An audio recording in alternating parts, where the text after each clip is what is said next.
Hi guys, James at Rampant Lion Reviews again for you today with another beer review. For this one we are going to stick to Sweden and we're going to return to a brewery that has now featured on the channel a good number of times before. I've had some really nice beers from these guys over the last couple of years, and this brewery have built a hell of a reputation for themselves actually. They seem to specialise in the hazy New England style IPAs, and I've had some really nice examples of those in the last little while, and we're going to have a look at another one of those today. So hopefully this is another good beer, and I hope that you guys enjoy my take on this one. So yeah, for this review then, we are going to head north to a little place called Nora, which is a little bit to the north of Örebro, which is in turn out to the west of Stockholm, and we're going to have a look at another beer from Apex Brewing Company. So this one is called Elektra. It comes in at 6.5% ABV, and as I mentioned earlier, it's another New England hazy IPA. So yeah, this beer was released as part of the Lokal och Småskaligt assortment through Systembolaget here in Sweden for March of 2021. This was one of two beers that they released that month, the other one being the Broken Arrow, which I reviewed for you a few videos back. But this beer was previously released by Glassbanken.se, and yeah, I would recommend you check them out. They're a little bit more expensive, but they've got a very good service and a very good selection in there, so go and have a look at them. You'll find Apex beers on there a little bit earlier than you'll get them through Systembolaget, but in any case it's nice to see that Apex are releasing their beers more regularly again through Systembolaget, so long may that continue. But if you enjoy your New England hazies, this is definitely a brewery that you want to check out, very highly regarded here in Sweden. So yeah, nice to have them on the channel once again, and like I said, hopefully this is another good beer, and I hope you guys enjoy my take on it, so let's go for it. As always with my reviews then, I'll tell you a little bit about the brewery before we taste the beer. If you want to get straight to the tasting, just fast forward. All the usual links are in the video description below. That's the brewery website, the link to my other reviews that I've done from Apex Brewing Company before, and we will no doubt add more to that list in the near future. I think we've done about 15 or so reviews involving this brewery by now, but there's all the usual social media down there. If you want to see more reviews, do please consider subscribing to the channel. The whole channel, of course, has a geography-based tagging system, so you can go into the homepage and search for beer based on country, city, state, county, province, prefecture, whatever it is you happen to be interested in. Do check out the playlists of beers from different countries. There is one there for all the Swedish beers that I've reviewed for you. That's constantly being added to, and as always, please do get in touch and let me know some of the other beers and breweries that you guys would like to see me review. It's always great to hear from you guys that are watching the videos, and the support that you show the channel is hugely appreciated. So anyway, to tell you a little bit about Apex Brewing Company then, on to my brewery notes. So Apex Brewing, as I've mentioned to you already, are based in Nora, just to the north of Örebro, to the west of Stockholm, and the company was founded back in 2017 by Daniel Gatchitz and Niklas Lundgren.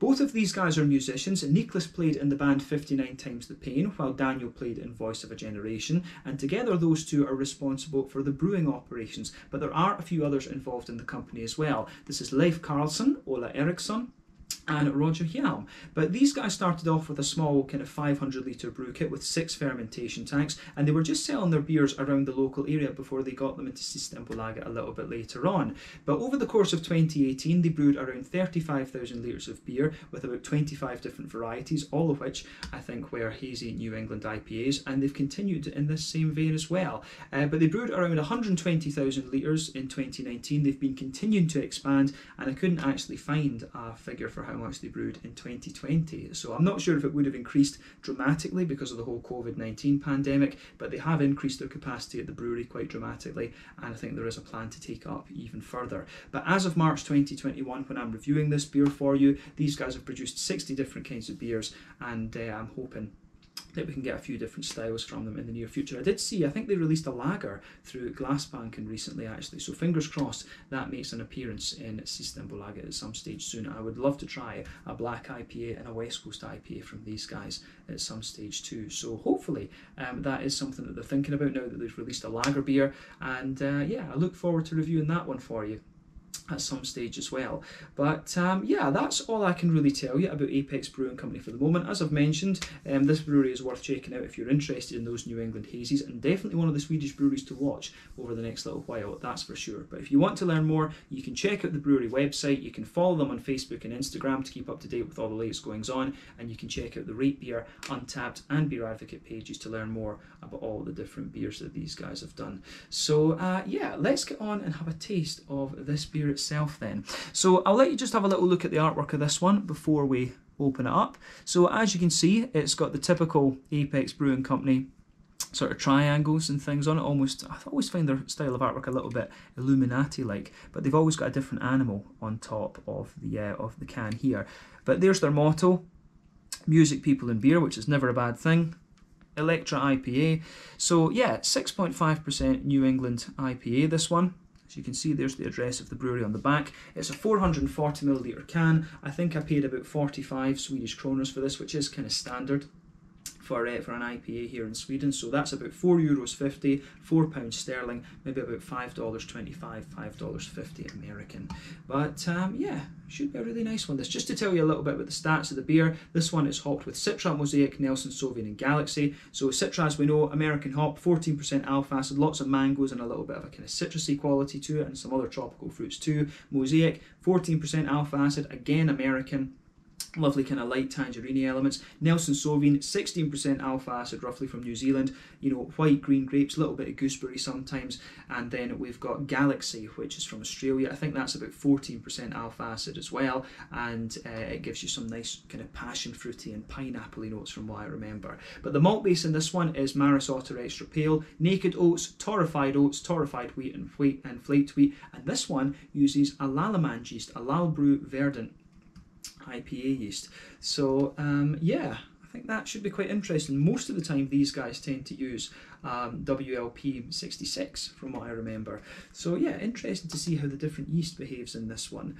But yeah, I think the next logical step for these guys as well would be to start playing around with some Kvike yeasts. That would be quite interesting to see a couple of Kvike IPAs from Apex Brewing Company. But yeah, let's get it out and we'll get on with the tasting then. 6.5% New England Hazy IPA. So yeah, looking forward to this. I have to say I was very impressed with the Broken Arrow. They have been releasing, I think both of the beers this month have been lower alcohol IPAs. You know, sort of 6.5%. Normally, this brewery, of course, is known for their big kind of double IPAs. We've only got a tiny little bit left. We'll just stick it all in. There we go. But yeah, I've had quite a number of double IPAs from these guys. It's been before Broken Arrow. I think it had been quite a wee while actually since it had been, you know, it'd been quite a while since I had a double IPA. But then again, it'd been a long time since Apex had released a beer through Systembolaget. So as I say, it's nice to have them back releasing stuff regularly again, and long may that continue. I think it's just the paperwork. They've got to submit the paperwork 3 months in advance, so they've got to plan to have slots in the brewery to do that. But yeah, as you can see with this one, this is poured a lovely bright yellow colour. It's almost got a little bit of paleness to it, but I think looking at the little viewfinder on the camera, it's coming across to you guys as being, you know, quite a rich yellow, and it is. It's definitely like, it's, you know, it's almost kind of as bright as like a lemon or something like this. It's got a little bit of a kind of mango-y tinge to it as well. But you can see that there's about a half finger of a frothy, perfect white head on that one. That's going to fade away to be a nice little bit of a thin foamy layer. There's 1 or 2 big bubbles sticking towards the side of the glass on this one, a few little ones as you go up towards the bottom of the head there. And if we shine the light through this, it's got a lovely, as I say, it's got a lovely level of haziness to it. The level of haze on this is actually quite impressive for a 6.5%er. So remember, the colour of these beers is dependent on 1, the type of malts that you use, and then 2, the length of your wort boil. The longer you boil the wort, the more the sugars caramelise, thus you get a darker colour out of the beer. In the case of an IPA, I think normally you're talking between like a 70 and 90 minute boil. And when it comes to the level of haze in them, it's all to do with the oats and the wheat, and the yeast, of course, can play a role in there as well. But yeah, for a 6.5% New England hazy, I think the level of haze in this beer is pretty impressive, actually. It's not the, you know, it's not the soupiest and gloopiest of looking ones, but the level of haze is pretty impressive. But yeah, let's take a closer look at the aroma then and see how we get on. Nothing particularly surprising about this beer in terms of its appearance when you consider what style it is. So yeah. That smells nice. It does smell nice. If you're familiar with this brewery though, you will know that it does smell pretty damn familiar actually. So yeah, first things first with this beer then, the yeasty and malty kind of qualities. As I've always said, when it comes to New England IPAs, they can lean in a few different directions. They can be more kind of yeasty and farmhousey. They can be a little bit sort of rye leaning and kind of grainy. They can be wheaty and bitey. oaty and creamy, sort of barley malt leaning and bready, and you can also get ones these days that are a little bit sort of sweeter and caramelly as well, but usually an individual beer will incorporate a few of these different kind of characteristics. But for me, this one is a blend between, it's got a little bit of wheaty bitiness, a bit of a soft kind of barley malt note to it, and also just a little bit of that kind of farmhousey sort of thing as well. So yeah, this one comes across quite interestingly, I have to say. So when you first take in the aroma, you get a little bit of that sort of crackery, woody, kind of farmhousey vibe to the beer. I definitely get a little bit of that first off. That comes out of it straight away. Behind that, when you take the aroma in a little bit more deeply, there's definitely, a little bit of a wheaty bitiness to this one, but I think it's, that sort of crackery, woody element that's forming the base of the beer. There's a good little bit of a kind of a soft, fresh kind of white bread to this one as well. And I can get a little bit of the oats as well. You can pick out a little bit of the smoothness of the oats in this beer, which I can certainly appreciate. So yeah, and when I sugar it up a little bit, I do get a wee bit of a kind of Werther's Original butter candy type thing out of it. Usually those are the alcohol notes that give you that, but in this case you've got a wee bit of Maris Otter, and Maris Otter is going to give you a little hint of a kind of biscuity sort of thing, like a little bit of a McVitie's digestive biscuity sort of thing, but also a little bit of that Werther's Original butter candy. So that is detectable, but underneath that, like I say, you've got a nice kind of oaty, you do get a little bit of an oaty smoothness to it, and you can smell a bit of the dryness out of the oats, but at the same time there's a little bit of that slight sweetness that they can give you. You've got that soft kind of fresh white bready quality underneath, and then you've also got you also have a little bit of a kind of crackery, that sort of crackery, slightly woody, farmhousey kind of vibe underneath as well. And like I say, at the back of the nose, you've got a little bit of this kind of wheaty, bitey element coming out of the beer. So yeah, quite an interesting malt base, this one. But in honesty, it smells quite familiar because I've had a number of beers from Apex now, and they've always just got that little hint of farmhousey kind of quality to them, which I quite like. That sort of crackery, woody kind of thing in the background. But this one does smell as if it's got a wee bit more pungency to the wheat than some of the other ones that I remember. So yeah, I think this one should be quite interesting. And I have to say, in recent times I have been more impressed with the lower alcohol IPAs that I've had, because they seem to have a little bit more bite about them, and I seem to just be going through a phase just now where that's what I look for. I like my New England IPAs to just have a wee bit of bite to them, to be honest with you. So yeah, the malty yeasty side of things gets the thumbs up from me. On the hoppy side of the beer then, there's a little touch of earthiness coming out of it, which I would say comes from the Mosaic. I've always found Mosaic just has a little earthy hint about it, but there's a nice big bright floral aromatic note to it. It does have a wee touch of spicy character to it, definitely, and then you've got a bit of a kind of grassy, zesty quality coming out of this beer as well. So yeah, I can really appreciate how that goes together in this one. It does have a good strong green component to it, and I think that balances out the slightly the kind of prominence of the wheat in the beer as well. I think both of these things just fit together very, very nicely. So yeah, I like that about this beer for sure. So in terms of the fruity side of things, this is where you get a wee bit of complexity out of it. You can smell quite a few little things going on in this one. So first off, you can smell the Mosaic and the Nelson Sauvin sort of just working together. You smell, that's the first thing that comes out of this beer to me, is the more oily side of it. So you've got a nice little bit of that kind of gooseberry quality, which I really, really like. You've got a bit of a kind of orangey, tangerine-y sort of thing to it as well.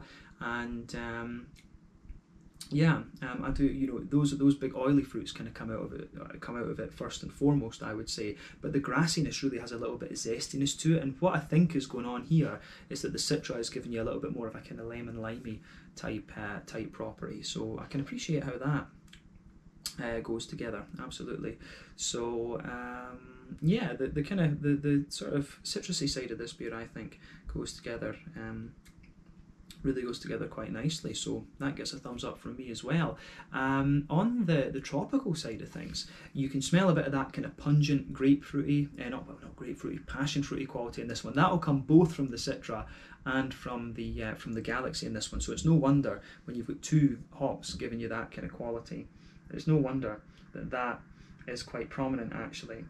So you can feel the sort of pungent passion fruit and the wheat kind of going together. But in fairness, you do get quite a bit of a soft tropical note out of this as well. There's definitely a bit of apricot underneath there. I get a wee bit of mango, but I also get just a little bit of the pineapple too. So I mean, this beer, if you know the hops that are in this one, it shows off all of the hops quite nicely, I would say. The citrusy notes initially are a little bit more kind of pungent, if you like. The sort of more oily fruity notes and citrusy notes I think are a wee bit more pungent initially, but then you start to get the tropical side of things coming out. If you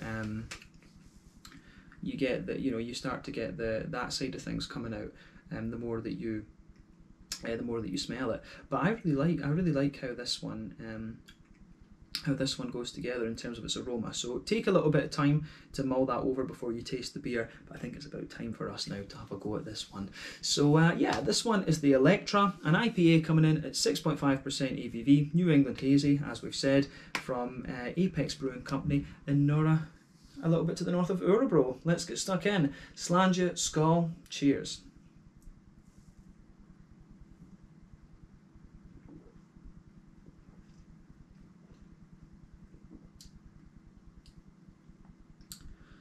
Yeah, that is pretty nice actually, I have to say.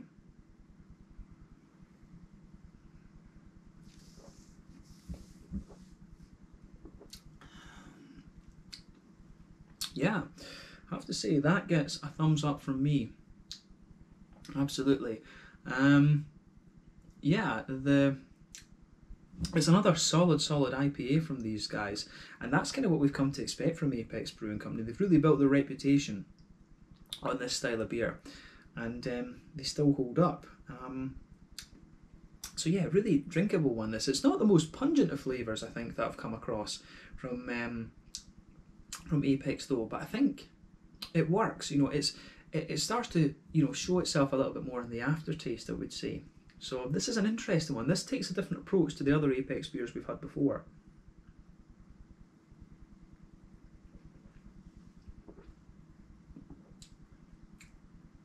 Yeah, it's an interesting one. When you take it in, it does have a little bit of kind of bite and zip on the impact, but then it really almost just oils up a little bit. It becomes oily and really juicy in a sense. So yeah. That's interesting for sure. Get this one because if you've tried beers from this brewery, get it and just and enjoy it, because it is. I do find this one quite different from what I remember the other Apex beers being, to be honest. This one really comes across. It just juicens up, it wettens up, and it becomes a little bit more oily. So yeah, it's interesting for sure. So let's have a look at this.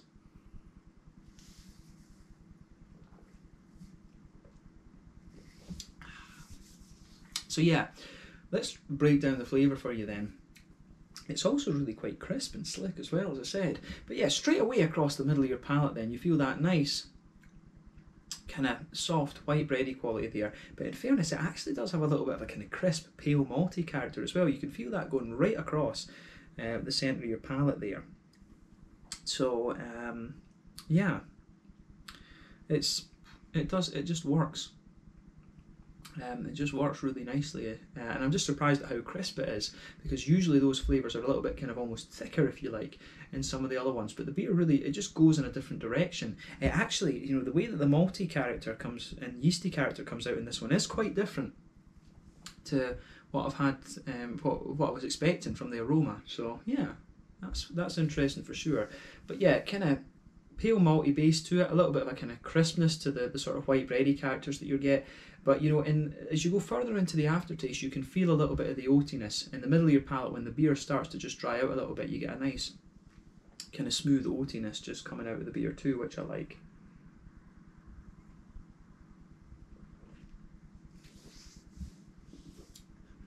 Yeah, it's almost like the oatiness just goes down that middle kind of line of your tongue, but it's not such a wide oatiness, if you like.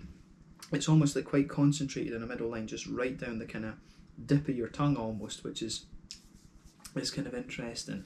But in the very centre of your palate, you can feel, that's when you really start to notice that slightly almost drier element of the oats coming out. You start to get a little bit of the oaty sweetness almost out of the beer, and you can feel on top of that a little bit of that sort of alcohol-y flavour that I was talking about. You can feel a little bit of that kind of Werther's original butter candy type thing coming out of this beer. So I think this one takes a little bit of time to kind of show itself almost. But the mouthfeel of this one I think is really quite different to what I've had from Apex Brewing before. And it just goes to show you, you know, I've complained on the channel for a wee bit that I have been tired of, you know, there being so many New England hazy IPAs, and we're starting to see that the beer scene is kind of re-diversifying a little bit. More breweries are doing black and West Coast and some rye IPAs and stuff like this. But, you know, Apex do manage to keep it, you know, show that you can vary the New England hazy quite a bit. They always seem to find new ways to play around with this style, which is quite interesting. So I'm guessing in this beer, because I think, you know, all of the ingredients that are in this one I've had in other beers from these guys, the thing that stands out is the difference in yeast. So this yeast really gives you a real slickness to the beer, which I think is quite interesting. So yeah, we'll need to see if they've got other beers like this as well. It would be interesting to try a double IPA using this yeast from them. But yeah, interesting for sure. So yeah, I think that, you know, describes the middle of the palate fairly well. I would say that the further you go into the aftertaste, you do get a little bit of that almost kind of crackery thing coming out of the beer, like a Jacob's cream cracker. You do feel a little bit of that in the base layer too, but you know, it's a really well done beer. I like this one, but I like most of the beers. Pretty much all the ones I've had from Apex so far I've liked. But yeah, on that border region then between the middle third and the back third of your palate, you can feel there is a slightly kind of stronger bready presence to this beer. There's a little bit of a kind of grainy bread crusty sort of thing as well. And then on the back third of your palate, you can definitely feel a little bit of a kind of wheaty bitiness in there. So I like how that goes together. And then you can feel that sort of almost wispy, airy sort of yeasty character just sitting on top of it. So yeah, you can feel the back third of your palate does have a wee bit more kind of thickness to it. And then as you move kind of further forward from that, you can feel it does sort of just kind of fade away a little bit, then it drops. I mean, the thickness just drops away a little bit, then you get that quite densely compacted layer across the middle of the palate. But as I say, the whole middle third of your palate is quite crisp in fairness. It's definitely not the thickest malt base I would say that I've had from Apex Brewing. But you know, one of the things that we have to remember, this is a lower alcohol beer. I'm trying to remember for the life of me whether Broken Arrow was a double IPA. I honestly can't think whether that was a double IPA or not.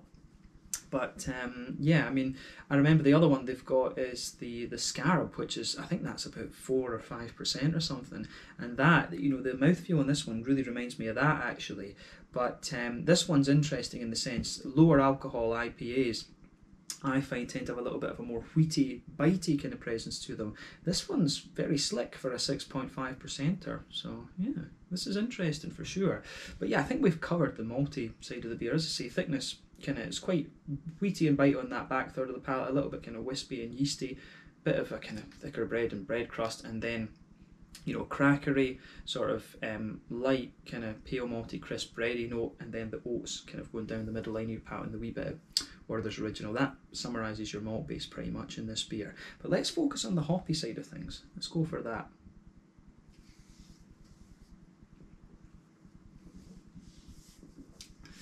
So yeah, back corners of your palate, then there is a wee touch of earthiness there.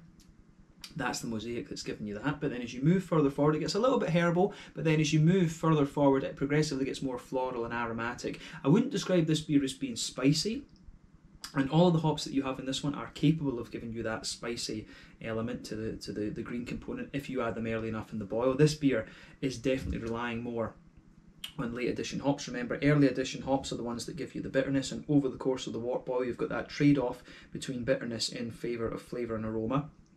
And yeah, this one's definitely a lot of late addition hops. You can tell just from the sort of lack of bitterness in this one, although there's a little bit of it there. But then around the front curve of the palate, it's a little bit lighter and more grassy in my mind. So yeah, the grassiness is actually quite smooth. It's not quite as zesty as I thought it might be to match the kind of brightness of the floral aromaticity. So yeah, it's an interesting Interesting composition of things here for sure. So yeah, let's focus on the fruity part of the beer then.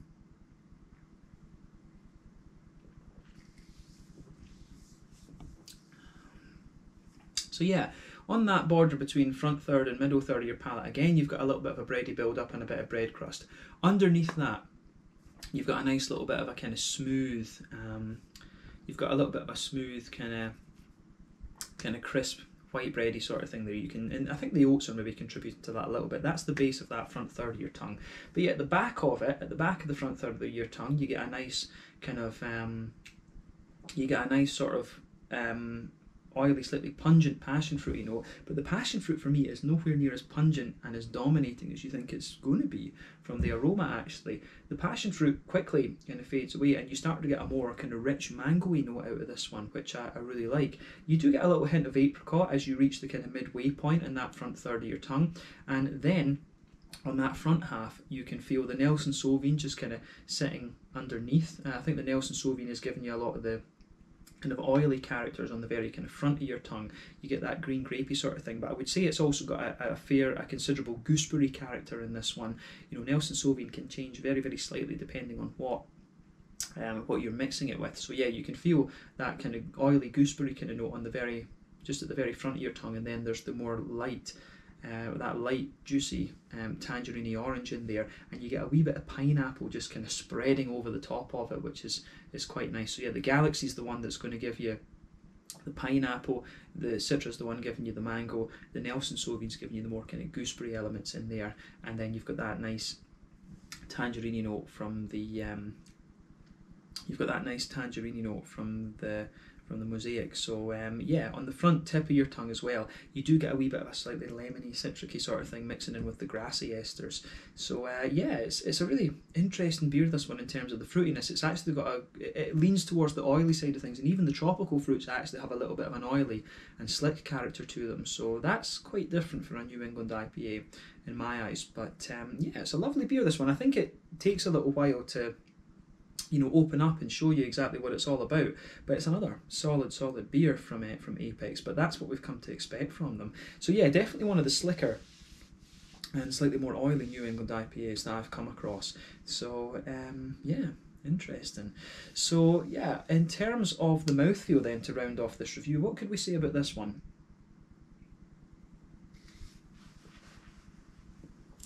So yeah, it's definitely a kind of mid-bodied beer, this one. The carbonation's very smooth. As I said a second ago, it's actually quite a slick beer. It's not the thickest of oily notes, but it does have a good wee bit of a kind of oily element to it, which I can really appreciate. In terms of hoppy bitterness, this is quite a low bitterness one. This must only be about 25 IBUs or something like that. I'll say that though, and this one will be like 50 or 60. This is my weakest point of beer reviewing, is the IBU count.